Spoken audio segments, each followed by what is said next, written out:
कदाचित काही जणांनी ओळखलं असेल, काही जणांनी ओळखलं नसेल. हो हो, मीच ती घरोघरी ज्ञानाचा दिवा लावणारी क्रांतीज्योती सावित्रीबाई फुले बोलते. मी प्रत्येक मुलीला शिक्षणाचा हक्क मिळवून देणारी आणि प्रत्येक दीनदलित गोरगरीब मुलींना चूल आणि मूल हे सोडून शिक्षणाचं अस्तित्व पटवून देणारी. हो हो, मीच ती सावित्रीबाई फुले. माझ्या आडव्या कुंकवावर जाऊ नका आणि माझ्या अंगावरच्या काष्ट्यावर तर मुळीच नाही.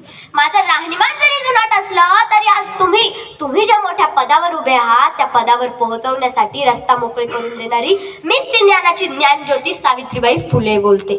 मला सर्वत्र माई नावाने ओळखले जाते, पण मला एका गोष्टीचा फार खंत वाटतो. मी तुमच्यासाठी शिक्षणाचे द्वार खुले करून दिले, तुम्हाला स्वातंत्र्य मिळवून दिले, पण तुम्ही त्याचा वेगळाच काहीतरी गैरफायदा घेतात. पण सोडा, मला त्या विषयावर बोलायचंच नाहीये. आज मी सावित्रीबाई फुले बोलते हा विषय घेऊन आलेली आहे. माझा जन्म सातारा जिल्ह्यातील कटकुण या गावी नेवासे पाटलांच्या घरी झाला. त्यावेळेसची परिस्थिती एकदम भयानक होती, पण माझ्या वडिलांना गावची पाटीलकी मिळालेली असल्यामुळे घरचं वातावरण थोडं प्रमाणात बरं होतं. पण मलाही काही शिक्षणाचा अधिकार मिळाला नाही बरं. माझ्या आजीने तर मुलगा व्हावा म्हणून खंडोबाला नवसही केलेला होता, पण जन्माला आले ती मी 9 वर्षाची असताना माझ्या आई वडिलांनी माझा विवाह क्रांतीसूर्य ज्योतिराव फुले यांच्याशी केला. एखाद्या गाडीला कसा टर्न ओव्हर मिळतो, टर्न पॉइंट मिळतो, तसाच माझ्या आयुष्यालाही मिळणार होता. अहो, असंच समजा ना, माझी फर्स्ट बॅटिंग संपली होती आणि सेकंड इनिंग सुरू होणार होती. मी सज्ज नव्हते, मला माहीत नव्हतं, मला अक्षराची ओळख नव्हती, पण हे सर्व शक्य झालं ते ज्योतिराव यांच्यामुळे. त्यांनी मला शेतामध्ये त्या आंब्याच्या झाडाखाली त्या मातीमध्ये अक्षराची ओळख करून दिली. मग नंतर मी हळूहळू सर्व स्त्रियांना गोळा करायला लागली आणि त्यांनाही अक्षराची ओळख करून दिली. लोक मला नाही त्या शिव्या द्यायचे. ते म्हणायचे, ह्या स्त्रिया जर शिकल्या तर या पुस्तकातील शब्द आळ्या होतील.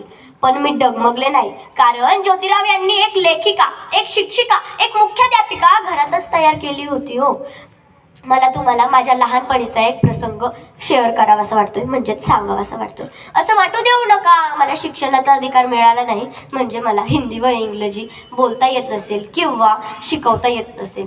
मी त्या काळीही हिंदी व इंग्रजी छानपैकी बोलायचे आणि शिकवायचे सुद्धा. बोलून दाखवू. People belonging to all caste and relations for welcome to a part B of Satyashodhak Samaj. Don't convince to me for voice. Don't convince to me for voice. It is not just about me and my son. It is also about of principle of Satyashodak Samaj. Yes, why I am Savitribai Phule. I am Savitribai Phule. एक वर्षानंतर तुमच्याशी संवाद साधताना माझं मन भरून येते. मी मागे वळून बघितले तर मला तो काळ आठवतोय ज्या काळी लोक माझ्या अंगावर शेण चिखल फेकायचे. पण मला तो शेण चिखल गुलालासारखा वाटायचा, कारण मला माहित होतं माझ्या अंगावर पडणारं शेण चिखल हे उद्या माझ्या लेकी बाळींच्या प्रगतीचा पाया ठरणार आहे.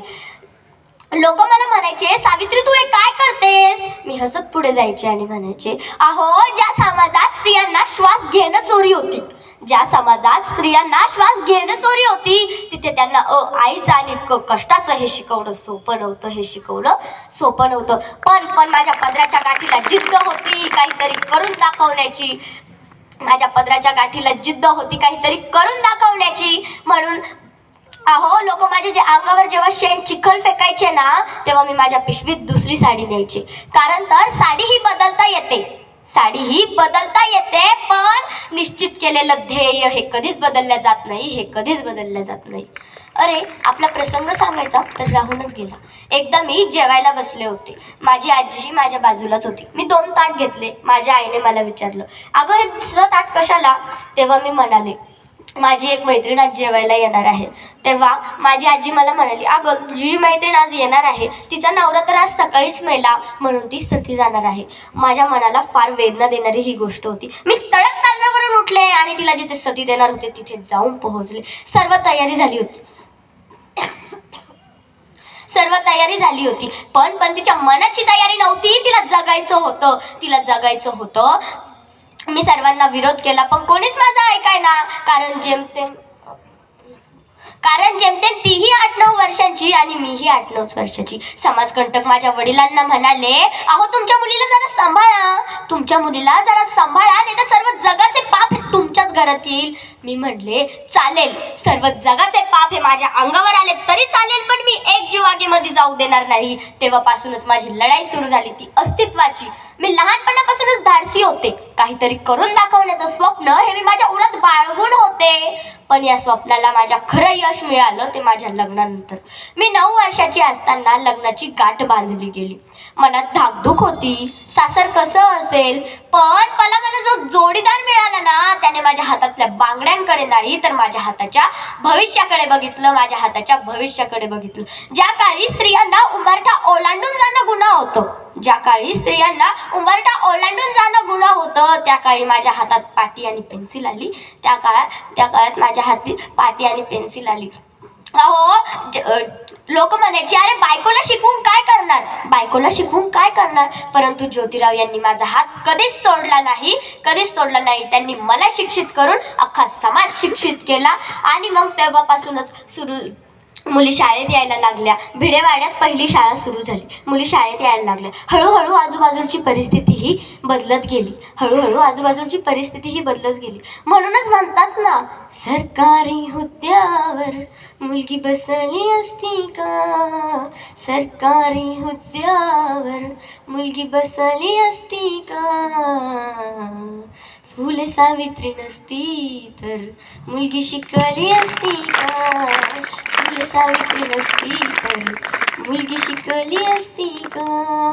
मला माहित होतं माझा समाज जो मरण यात्रा बघत आहे त्याचं एकमेव कारण म्हणजे अज्ञान आणि अज्ञानच होतं. तुम्ही जर माझ्या ठिकाणी असता ना तर केव्हाचे डगमगले असता. कारण तुमच्याकडे सर्व सुविधा असून तुम्ही अभ्यास करत नाही आणि मी जणू त्या काळी मेणबत्ती घेऊन समाज शिक्षित करायला निघाले होते, समाज शिक्षित करायला निघाले होते. तुम्हाला जर माझ्याबद्दल अजून जाणून घ्यायचं असेल ना, तुम्हाला जर माझ्याबद्दल अजून जाणून घ्यायचं असेल तर मी येत आहे स्टार प्रभावर डॉक्टर अमोल कोल्हे यांच्या समवेत. नक्कीच बघा. जाता जाता एवढंच बोलते, कारण आपण ज्या वर्तमानात जगतो त्याचा कुठला तरी भूतकाळ असतोच. म्हणून म्हणते, देऊन शिक्षणाची शिदोरी अज्ञानाचा अंधार टाळला. सावित्रीबाई तुमच्यामुळे सन्मान स्त्रीला लाभला. जय ज्योती, जय क्रांती. धन्यवाद.